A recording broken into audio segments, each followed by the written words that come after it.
butter jelly time. Peanut butter jelly time. Peanut butter jelly time. Now where you at? Where you at?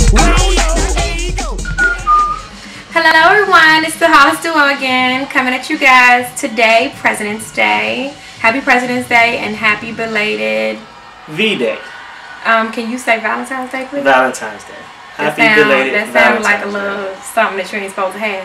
Yeah. Anywho, so today we're kind of flipping the script. We're coming at you with a breakfast meal for dinner because we kind of had dinner for lunch. Yes. Because my mother-in-law, Sterling's mom, really made us a fantastic meal yesterday. Shout out to Mama Bean.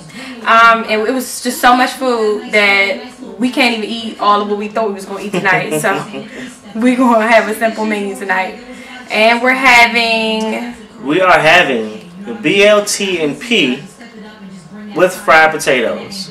We'll let you know what the P stands for in just a little while. Yeah, it's simple. So this is going to be a really quick video. The ingredients are going to fly across the screen. As well as on our blog, we did get one started, and it's HollisDuo.blogspot.com. And we'll make sure to have that in the info box, and we'll probably do a little video, on our blog as well, just to make sure that everybody knows about it. And we'll have the detailed recipes there. So we're going to get started with our fried potatoes first. I had round potatoes sitting in water while we were getting set up because, sometimes they get a little brown color on them. But this was about 4 or 5 potatoes about this size because we're doing this for a family of 4 tonight. And normally I would cook this in a cast iron skillet or, my nonstick. But while I have my technique right here, I'm going to get them started in there. What you want to do is layer the potatoes. Oh, my pan got cold. Well, no, it's starting to do something now. So you want to layer the potatoes at the bottom of the pan. I have probably just enough oil in the bottom of there to coat it. Just a little bit. These fried potatoes not like French fries. They're just, some good old home fries. So I want to layer these at the bottom. And I guess I forgot to mention that these are fried potatoes and onions. So I do have my onion rounds back there as well. So we're just going to get these in the pan. I'm going to get those in. You can basically use whatever potato you like. I think these were small russets, but you can use whatever. I also have my onion rounds over here. You can see I did a 1 small onion with nice little onion rounds. So I'm going to break them up on top of our fried potatoes. I had them sitting in water. I didn't want to be in here crying.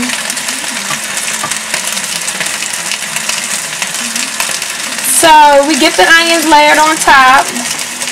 I'll probably cook these for about 5 minutes on this side, and then we're going to flip them, but I'll make sure we get that on tape. I'm going to season mine with salt, pepper, maybe a little bit of garlic powder, basically whatever seasons you like. And while I'm doing that, we're going to go ahead and get started on our bacon. Alright, so now I'm going to go ahead and get this bacon started. I'm going to turn my heat on, put it on to about just a little over medium heat. And lay them flat. When you put your bacon in, you don't want them to be curled up because you're doing a BLT. You don't want them to be have a whole bunch of worm formed pieces of bacon on your BLT. You want to have nice straight pieces of bacon. I'm gonna just lay those in there. Now just turn this on because it's easier to lay them down flat with a cold pan opposed to grease popping all up on you. So you just go ahead and lay those in there. And let those get started, and we'll be back. So Sterling got that bacon working, and like I said before, I did put salt, pepper, garlic powder on here. I am going to add some of my favorite seasoning that we talked about. It's a little steak seasoning. Because you see those big chunks of pepper? I just like to see that in my potatoes. Once again, it was this. So you're about to see me flip these potatoes over. They've been cooking for about 5 minutes on this side. I'm going to go ahead and flip them over. They're working really, really good right now. You can hear them sizzling away. So I'm going to let them cook on that side, and then I'm going to add just a little bit of water. Hey y'all, so while on break, we came up with this fantastic idea to put a little brown sugar on the bacon. You know, I know y'all had that brown sugar cured maple bacon sausage, all of that type of stuff. They did not have that on sale today, so I went on ahead and picked up the center cut bacon that was on sale, and we're gonna see if we can brown sugar it ourselves. I'm gonna come over here and let y'all see the bacon going. It's looking great. They're flat, as Sterling stated. And I'm gonna back up to over here with the potatoes. As you can see, these things are nice and brown. So what I'm gonna do is add a little bit of water, just a little bit. I didn't even use a whole half cup. And I'm going to put the top on this and let them go for about 10 or 15 minutes. So we'll come back, and the potatoes should basically be done when we come back. Sterling's mixing up this brown sugar. Let me take some of that. Okay, so now my bacon is finished frying. So now what I'm going to do, I drained the oil from out of the pot, and what I'm going to do is just go ahead and put the bacon back in to add the brown sugar glaze on top of it. So I'm just going to throw those in there. And that wasn't the pea, mind you. This is something else. Like, this was on a fly.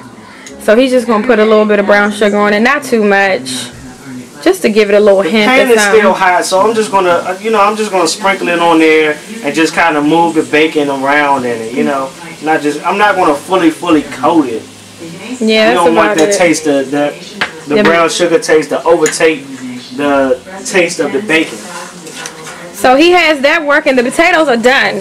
I mean, I told you clearly the water speeds up the process. It was just a little teeny splash, so don't get me twisted. It still is fried potatoes, but we try not to use as much oil in them and speed them up with the cooking process with the water.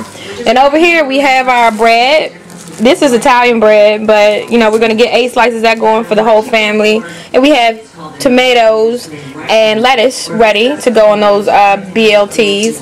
We have the mayo. We are Hellman's family. I mean, if you're Miracle Whip or any other mayo type folks, hook it up.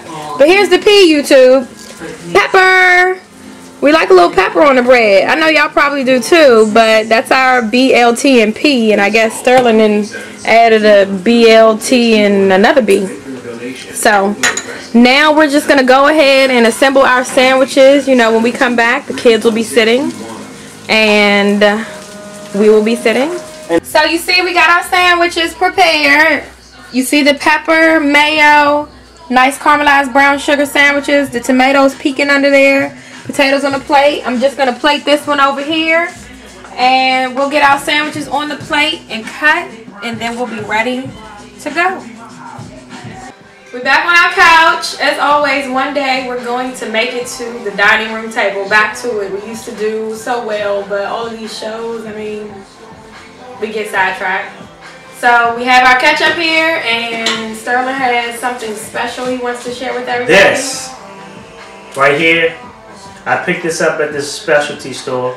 It's called DC Red Bone Hot Sauce. Straight from DC. DC right here.